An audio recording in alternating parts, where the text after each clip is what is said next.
The Fed left the funds rate unchanged as widely expected, but on a couple of occasions mentioned that the inflation target was symmetrical. Now, this has got markets a little bit excited, but basically it's seen as a signal that they don't want to be seen to be overreacting to a modest overshooting of the inflation target, the 2% inflation goal. So why have they actually said this? Is this just a short-term position, or is it something that we may have to get used to and which may have implications for asset markets more generally? Well, let's just look at the recent history of the inflation numbers for the US.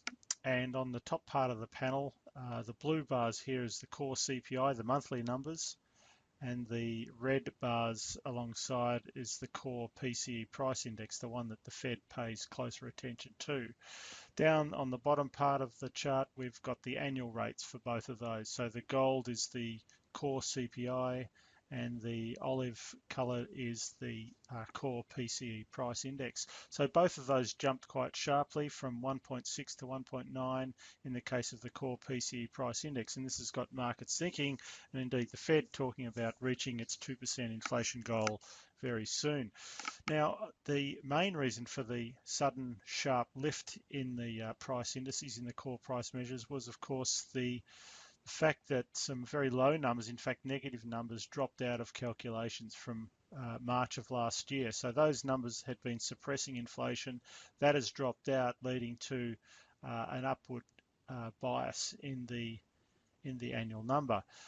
What does this look like going forward? And if we just sort of project out um, and say that both the core CPI and the core PCE price index are going to increase at their average rate over the past 12 months, you can see the bars being drawn in there. That would be, monthly inflation rates around about 0.15, which will be rounded up to 0.2. What does that mean for the annual rates?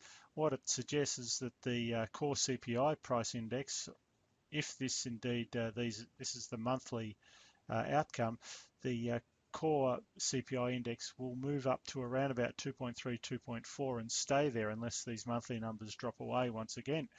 And by the same token, the core PCE price index is likely to push above 2% over the coming months and potentially stay there. As I said, once again, assuming that the average of the past 12-month monthly increases is sustained.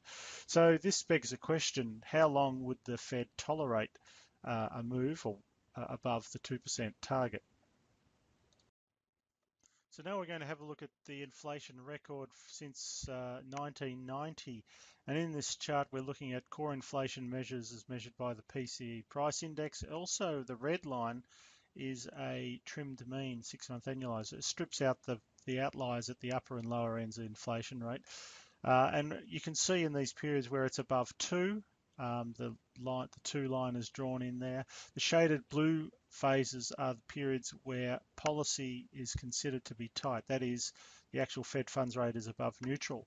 So, and then the green line is the actual Fed funds rate. So what we see looking at this, so the period 94 through to about 97, inflation was either at or slightly above the 2% target. Again, during this period from 1999 to 2001, and the policy was actually tight, and actually Fed funds was lifting during that period, also during the 95-97 period. And then, of course, in 2006 through to 2007, inflation was above target, both measures there, only slightly above target for the core PC price index, but policy was tight. But what is most interesting about this period is actually the period 2004-2006, where core PCE prices were above 2%, sort of hovering around about 2.2 for quite a while. The trim mean was higher for a longer period before. So in fact, the Fed allowed inflation to sort of remain above, slightly above the 2% level for probably 12 to 18 months prior to policy actually being considered to be tight. Yes, the Fed was tightening, albeit from a very low level, and critics of this period suggest that the Fed was too slow to respond. Although they were tightening, they didn't get policy to a restrictive phase until well after inflation had been pushed up to these levels and also had created some of the imbalances that ultimately led to the GFC. So I guess the discussion or the debate going forward now will be, yes, the Fed might let inflation rise above the 2% level, partly because of these base effects that we talked about earlier on, but at what point do they start to see 2% plus inflation as being dangerous and start pushing policy into what is considered to be restrictive? So that'll be the debate going forward. The proponents of allowing inflation to remain above the 2% level for a little while before responding, their view is that it's been very difficult to generate inflation above 2%, and we should allow it to move above there for a little while before responding with a tighter policy.